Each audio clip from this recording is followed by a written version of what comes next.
Assalamualaikum warahmatullahi wabarakatuh. Perkenalkan, nama saya Andini Wafik Azizah dengan nomor induk mahasiswa 1057211114121 dari kelas M21D. Di video kali ini, saya akan membahas materi tentang hubungan antara produsen dan konsumen dalam Islam. Baik, berbicara mengenai produsen adalah pihak yang melakukan kegiatan produksi, yaitu kegiatan yang menghasilkan produk berupa barang dan jasa. Nah, selanjutnya norma dan etika seorang muslim, yaitu norma produsen muslim. 1. Menghindari sifat tamak. 2. Tidak melampaui batas serta tidak berbuat zalim. 3. Harus memperhatikan apakah produk itu memberikan manfaat atau tidak, baik ataukah buruk, sesuai dengan nilai dan akhlak atau tidak, sesuai dengan norma dan etika ataukah tidak. 4. Seorang muslim harus memproduksi yang halal dan tidak merugikan diri sendiri maupun masyarakat banyak, tetap dalam norma dan etika serta akhlak yang mulia. Selanjutnya, etika produsen muslim. 1. Memperhatikan halal dan haram. 2. Tidak mementingkan keuntungan semata. 3. Diharamkan sesuatu yang merusak akidah dan akhlak serta segala sesuatu yang menghilangkan identitas umat dan merusak nilai-nilai agama.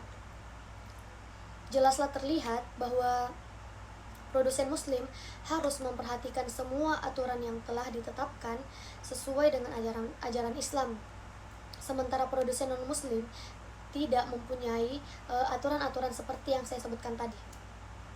Selanjutnya, tujuan produsen dalam mengkonsumsi barang dan jasa dalam perspektif Islam adalah mencari maslahah maksimum. Maka dari itu, untuk meningkatkan kemaslahatan bisa diwujudkan dalam berbagai bentuk, yaitu 1. Pemenuhan kebutuhan manusia pada tingkatan moderat. 2. Menentukan kebutuhan masyarakat dan pemenuhannya. 3. Menyiapkan persediaan barang atau jasa di masa depan. 4. Pemenuhan sarana bagi kegiatan sosial dan ibadah kepada Allah. Selanjutnya, konsumen. Konsumen dengan produsen mempunyai tingkat hubungan ketergantungan yang tinggi satu dengan yang lain. Konsumen membutuhkan produsen, begitu juga sebaliknya, produsen membutuhkan konsumen. Dapat dinyatakan bahwa hubungan antara konsumen dan produsen merupakan suatu hubungan yang bersifat simbiosis mutualisme, saling menguntungkan satu sama lain. Selanjutnya, perlindungan konsumen muslim terhadap konsumsi halal. 1. Menerapkan cara-cara memproduksi yang benar dan baik. Di sini, produsen harus melakukan kontrol dan pengawasan selama proses produksi, mulai dari bahan baku, pengepakan, pengemasan, pemberian label, dan distribusi. 2. Memenuhi standar yang telah ditentukan, baik yang ditentukan oleh pemerintah, perjanjian internasional yang berkaitan dengan mutu. 3. Produsen harus menginformasikan secara jelas bahan-bahan yang dipakai sejauh mana keamanannya, penggunaan bahan tambahan yang berasal dari bahan halal dan tingkat kadaluarsanya. 4. Pemantauan produk yang beredar. 5. Memperhatikan ketentuan halal dalam syariat Islam termasuk dalam proses produksi. Seorang konsumen haruslah tahu prinsip-prinsip konsumsi dalam Islam. Konsumsi tidak dapat dipisahkan dengan peran keimanan. Keimanan memberikan cara pandang ekonomi Islam. Batas konsumsi dalam Islam tidak hanya memperhatikan aspek halal haram saja, tetapi termasuk pula yang diperhatikan adalah baik, cocok, bersih, dan tidak menjijikkan.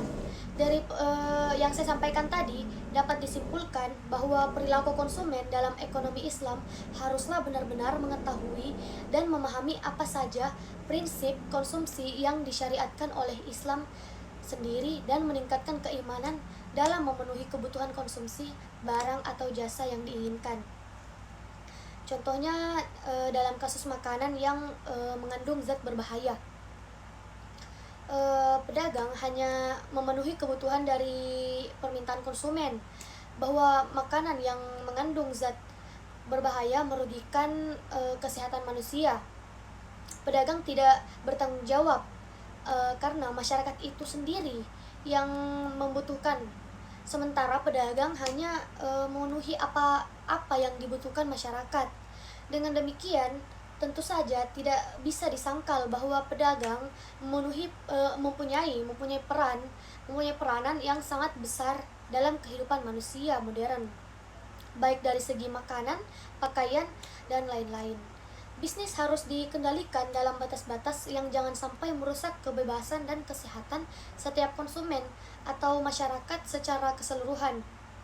Upaya mewujudkan etika bisnis Islami, pelaku bisnis atau pedagang diharapkan masih mempunyai kesadaran moral dan tanggung jawab untuk memperhatikan efek negatif dari kegiatan bisnisnya bagi masyarakat, baik menyangkut kesehatan, moral, budaya, sosial, dan ekonomi.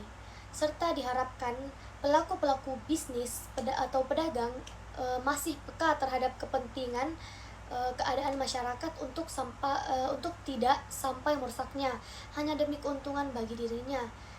Contoh lainnya yaitu makanan yang sudah kadaluarsa tapi masih diperjualbelikan.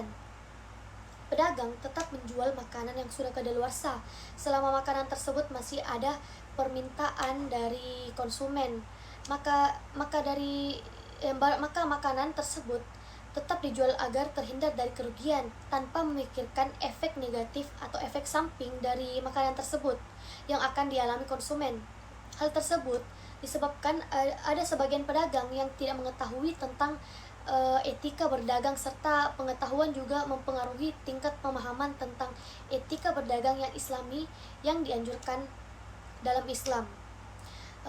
Baiklah, mungkin itu saja penjelasan saya tentang materi hubungan antara produsen dan konsumen dalam Islam. Semoga apa yang telah saya sampaikan bermanfaat bagi teman-teman sekalian, dan apabila terdapat kesalahan yang kurang berkenan di hati teman-teman sekalian, saya mohon maaf. Assalamualaikum warahmatullahi wabarakatuh.